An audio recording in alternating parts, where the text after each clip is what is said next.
Olá, este vídeo foi elaborado como parte de trabalho para a disciplina de Sistema Distribuído do Instituto de Ciência e Tecnologia da Universidade Federal de São Paulo, em São José dos Campos. Os alunos integrantes deste grupo são Daniel Gropp e Eduardo Pádua, com o professor Alindo Conceição.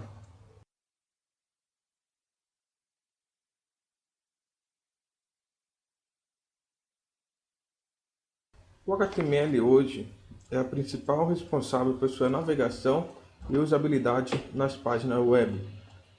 Mas para entendermos é preciso regredirmos e conhecermos o HTML, o Hypertext Markup Language, ou linguagem de marcação de hipertexto, na sua forma básica. Em 1989, Tim Berners-Lee publicou um documento sugerindo um sistema de hipertexto para a internet. Sua proposta inicial era ser utilizada pelos pesquisadores do CERN, uma organização europeia para pesquisas nucleares, para que os seus pesquisadores possam publicar os seus documentos e textos na rede. Foi o início de tudo. Baseado no SGML, um padrão para formatação de textos, e no HiTime, um padrão para representação estruturada de hipermídia e conteúdo baseado em tempo, como áudio e vídeo, o HTML é sempre interpretado no cliente final pelos navegadores web e serve objetivamente para manter a estrutura do website. O HTML se baseia no conceito de hipertexto, que pode ser definido como um conjunto de elementos ligados por conexões não lineares. Esses elementos podem ser textos, imagens, vídeos, áudio, etc. A linguagem utiliza-se de tags para estruturá-lo. Diversas versões e adaptações do HTML surgiram ao longo do tempo, até o surgimento do mais consagrado entre elas, o HTML5. Nada fora feito desde a quarta versão da linguagem até o surgimento em 2004 de uma comunidade WatchWG formada por empresas como a Apple, Mozilla, Opera e Google, dispostas a propor um novo caminho para os websites. A ideia surgiu em boa hora, com o grande avanço dos dispositivos móveis e a preocupação em facilitar a criação de sistemas para a web e aumentar a portabilidade desse sistema nas diversas formas de acessibilidade na nova internet. Com a finalidade de simplificar o trabalho dos web designers, os desenvolvedores optaram por incrementar algumas funcionalidades no HTML5 que pudessem eliminar a necessidade ou diminuir a dependência no uso de linguagens terceirizadas, ferramentas e plugins como Adobe Flash para imagens, vetoriais, animações e players de vídeo, JavaScript, entre outros. A seguir, nesse vídeo, serão apresentados alguns dos novos recursos do HTML5.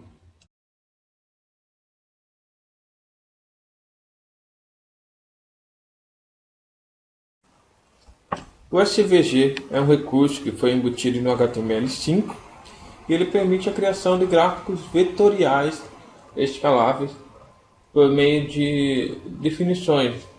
Os gráficos são definidos no XML. O SVG ele visa, de certa forma, substituir o Flash, porque com o Flash que era possível criar gráficos e colocá-los no HTML5, gráfico de forma dinâmica. O SVG também. O navegador visa sempre atualizar o gráfico assim que o documento XML é atualizado também. Aqui tem um exemplo de implementação no HTML do SVG. Um exemplo prático de um desenho de uma estrela feito em vetor, definido no XML, aqui nesse documento HTML. E aqui está um exemplo um pouco mais complexo de um SVG animado com o JavaScript, de um relógio animado. E para provar que ele pode ser redimensionado, sem perder a qualidade. Aqui está o zoom 2 vezes, perceba que ele não perde a qualidade. Um site que contém um conteúdo em português e é bastante utilizado, procurado, é o do Maljor, maljorsvg.com.br.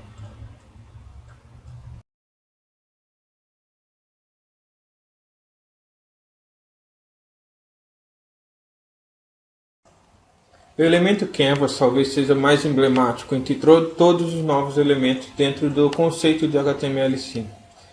O Canvas ele cria um quadro dentro da página, um quadro de tamanho fixo. Por exemplo, aqui foi criado um quadro por meio da tag do elemento Canvas, um quadro chamado MyCanvas, esse é o ID dele, de largura 200 pixels e altura 100. Sua propriedade, seu estilo, ele contém uma borda de 1 pixel. Esse é um quadro criado dentro de uma página HTML comum. Por meio do JavaScript, eu posso buscar, capturar esse elemento com o ID MyCanvas e trabalhar com ele. Eu posso criar jogos, animações, até mesmo colocar vídeos, áudio, criar gráficos. Só que a desvantagem do Canvas é justamente que ele não pode ser redimensionado. Se ele for redimensionado, ele pode haver a perda de qualidade, porque ele trabalha pixel por pixel, é um mapa de pixel, diferentemente do SVG, que é vetorial. Aqui tem uma diferença entre SVG e o Canvas. O SVG, como pode perceber, ele trabalha com XML e é vetorial. Ele pode ser, ele é escalável, ele pode ser redimensionado sem perder a qualidade, enquanto que o Canvas não. O Canvas tem um suporte maior que o JavaScript, porém não pode ser redimensionado. O Canvas ele fornece um quadro cujo o ponto 00, o centro, a origem, desculpa, é no canto superior esquerdo. Aqui podemos ver diversos exemplos que foram feitos de jogos que foram feitos com o Canvas, através do elemento Canvas. Um deles é o WebMaze, um labirinto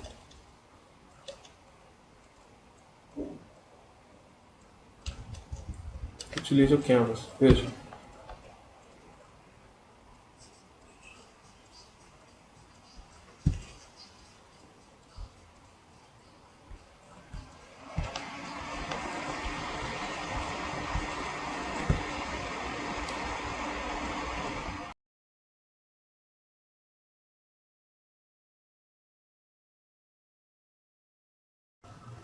A geolocalização é um recurso bastante utilizado e conhecido no HTML5.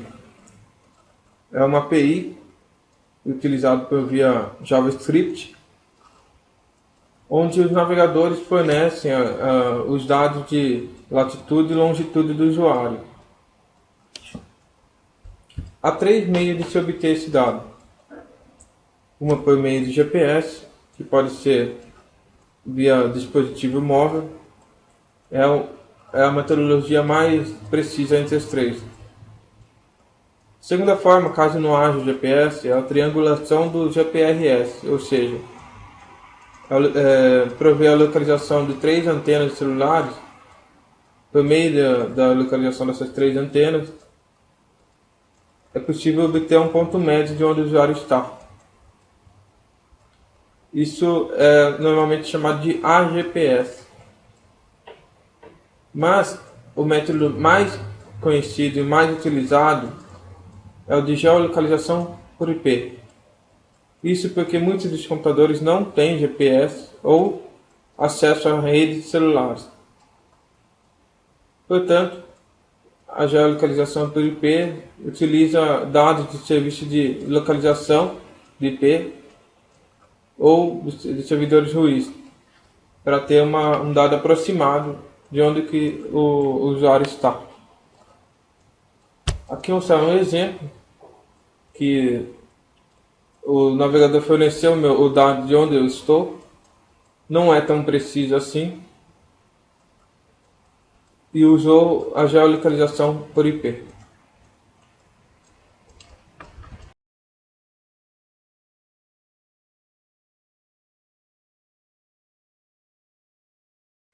Outro recurso bastante utilizado e útil do HTML5 é o armazenamento local.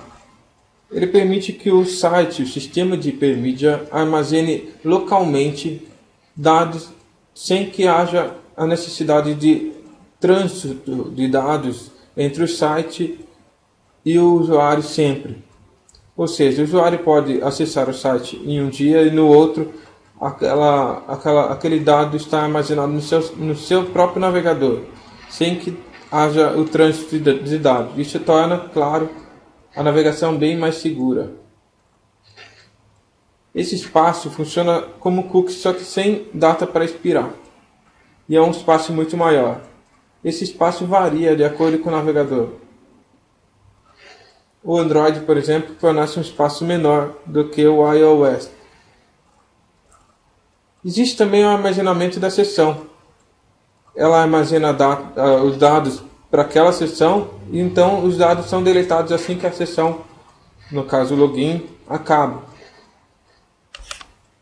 Aqui tem um exemplo. O Local Storage ele permite que os dados sejam armazenados e sejam acessados independentemente da janela que você estiver acessando o sistema de hipermídia. Então esse exemplo ele quer mostrar justamente isso. Se eu escrever, por exemplo, Uniperp nessa janela, eu posso acessar a outra janela e ver o dado. Ele é armazenado e mostrado nesse mesmo site.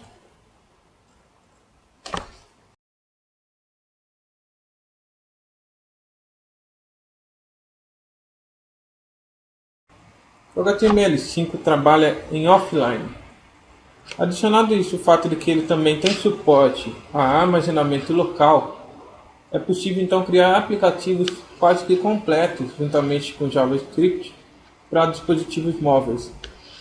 Isso é possível através do envelopamento com outras linguagens, como Java, e assim podemos criar aplicativos, por exemplo, para Android, ou até mesmo para o iPhone e BlackBerry. Aqui mostra um pequeno tutorial mostrando rapidamente como fazer um aplicativo para Android. Dois exemplos clássicos de aplicativos feitos em HTML5 são o Zorro, que é um CRM, e também o Facebook Mobile, que é conhecido por muitos.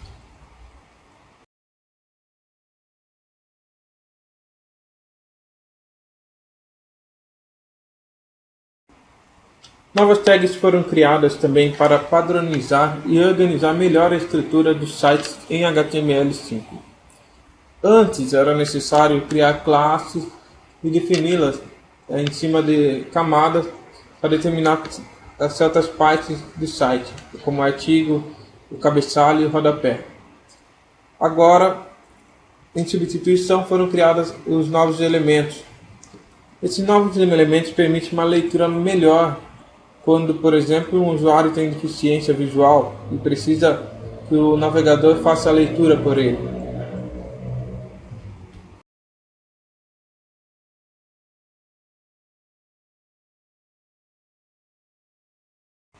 Outro recurso do HTML5 é a inclusão de novas tags de multimídia, sendo ela de vídeo e de áudio. A tag de vídeo e de áudio elas eliminam a necessidade de se utilizar plugins de terceiros para rodar vídeos e os áudios que os usuários queiram. A execução desses vídeos e desses áudios acabam sendo tarefas a ser executada pelo próprio navegador em seu próprio player. Nesse exemplo nós podemos verificar a funcionalidade da tag de vídeo. Basta apenas determinar a largura e a altura e com qual arquivo será trabalhado.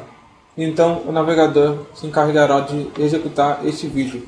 O mesmo vale para o áudio, que trabalha da mesma maneira. Basta denotar a tag de áudio e indicar aonde que está o áudio, que ele será executado pelo browser. Aqui está um exemplo de um vídeo sendo executado sem nenhum plugin de terceiro, apenas pelo navegador.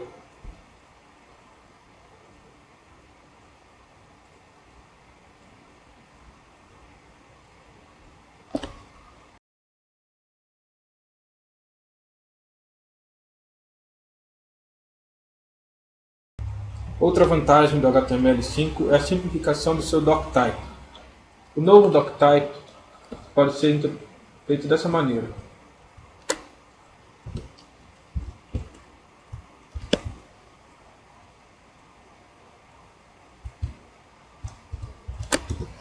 Pronto.